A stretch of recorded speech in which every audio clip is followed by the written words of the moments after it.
Hulking three-row SUVs are a product of America, a huge shiny mirror that reflects all of our excesses and immodesties.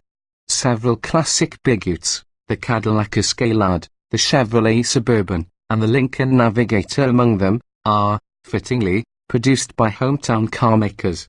But foreign companies have been studying the art of the luxury hauler, and Mercedes-Benz's GLS-Class proves that those efforts are paying off. The GLS-Class is a stylish, spacious, and dynamically sound take on a family SUV. It may not have as much cargo space as a GMC Yukon XL, but there's no denying the touch of glamour that a three-pointed star brings to a vehicle.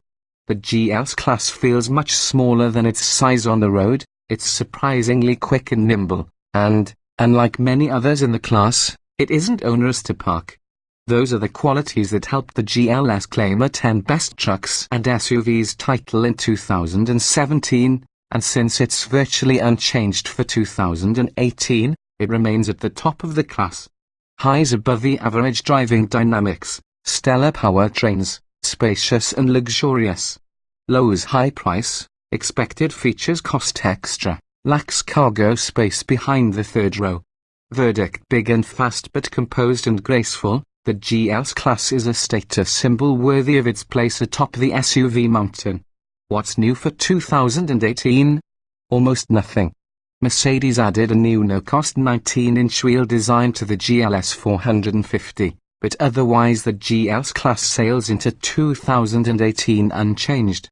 Don't think Benz is asleep at the wheel, though. The GLS-Class was new for 2017. And we liked that model so much that we named it one of our 10 best trucks and SUVs for 2017.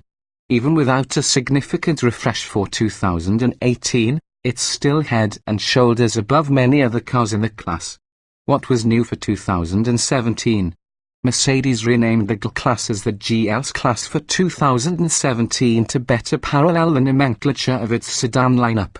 An automatic stop-start system became standard on every GLS model and helps conserve fuel in city driving. Inside, Benz's updated command system added a touchpad in addition to the rotary knob. Other revisions included new ambient lighting and trim colors, a 3-spoke steering wheel, and an available design and upper leather interior. Trims and options: we'd choose the entry-level GLS 450 should provide plenty of capability for most drivers, and it avoids the $25,400 premium that stepping up to the more powerful GLS 550 incurs.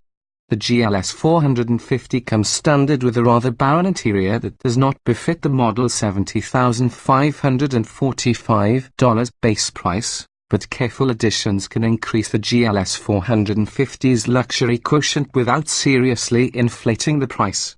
Standard features include 8-speaker audio system with 8.0-inch display, heated front seats, chrome and aluminium interior trim. Heated and cooled front cup holders are too good to pass up at a relatively inexpensive $180.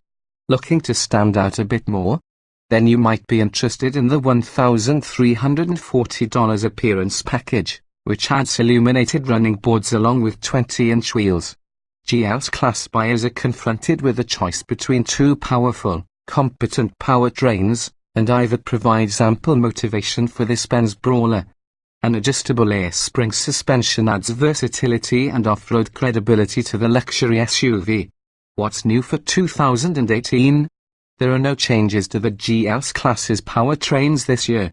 We still haven't driven or tested a GLS 550, but we're as happy as ever with the GLS 450's twin-turbo V6 and its 9-speed automatic transmission.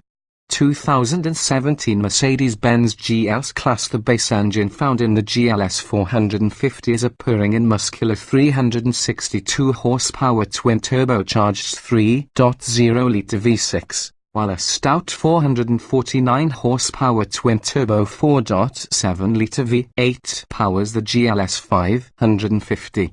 Both engines bear with a 9-speed automatic transmission, which is optimized for highway cruising. The 9-speed shifts smoothly and rarely stumbles, but the twin-turbo 3.0-litre V6 is the real star. In our testing, it was as quick as the competition's V8s.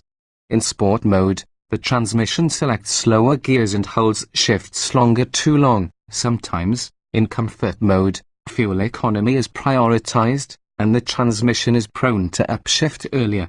An available off-road plus mode uses the low-range gearbox and center differential lock to keep the GLS moving over demanding landscapes.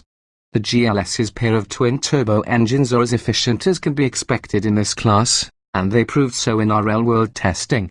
What's new for 2018? Despite the fact that the GLS-Class's powertrains were unchanged for 2018, the GLS 550 gained 1 highway mpg this year, moving from 18 miles per gallon to 19 miles per gallon by the EPA's reckoning. It's not unusual for cars to see minor fluctuations in EPA ratings even when their powertrains remain the same. Fuel economy ratings compared: 2018 Mercedes-Benz GLS-Class, 2017 Mercedes-Benz GLS-Class. With its hulking size and a pair of larger displacement engines, the GLS-Class can guzzle gas with the best of them, but the V6 model at least manages better mileage than several V8-only competitors. The optional V8 aligns more closely with the competition from General Motors and Nissan. Fuel economy ratings compared: 2017 Mercedes-Benz GLS-Class. We've devised our own fuel economy test in an attempt to replicate how most people drive on the highway. Our procedure entails a 200-mile out and back loop on Michigan's I-94 highway. We maintain a GPS-verified 75 miles per hour and use the cruise control as much as possible to mimic the way many drivers behave during long trips. We don't have test results for the GLS 550, which is EPA rated at 18 miles per gallon highway, but we did test the GLS 450, which matched its 22 miles per gallon highway rating, meaning it can travel an impressive 660 miles on a tank of fuel. The GLS-Class is a big machine, but thanks to above-the-average driving dynamics, it never feels clumsy.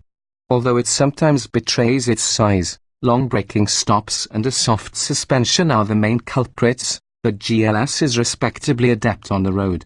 What's new for 2018? There's no competition. The GLS is the most refined, best driving vehicle in this set. With no significant changes for the 2018 model year, its performance hasn't been affected, and it's still our favorite large SUV on the block. 2017 Mercedes-Benz GLS-Class. Acceleration: the Big Benz feels quick despite its bulk, and the numbers back that up. The GLS 450 accelerated from 0 to 60 miles per hour in 5.7 seconds in our testing. The throttle responds quickly to accelerator inputs, and Mercedes-Benz's 4MATIC all-wheel drive system is standard across the GLS lineup. This adds weight, but it helps the SUV deliver power to the ground even in slippery situations. Test results: acceleration, ride, handling, and steering. Thanks in part to its standard air suspension, the GLS-Class rides like the luxury cruiser it is.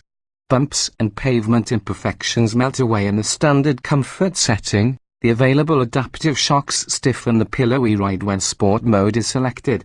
The GLS isn't designed for hard cornering, so drivers will notice body roll when pushing it hard, but for everyday driving, it delivers the coddling ride we expect from a Mercedes. Test results: maximum cornering capability. Steering is accurate and keeps this big ute tracking straight on the highway, but there's almost no feedback from the road, and reaction to inputs is somewhat lazy. Vague steering is not unusual in family haulers, though, and the GLS-Class performs as well as or better than most competitors in this regard.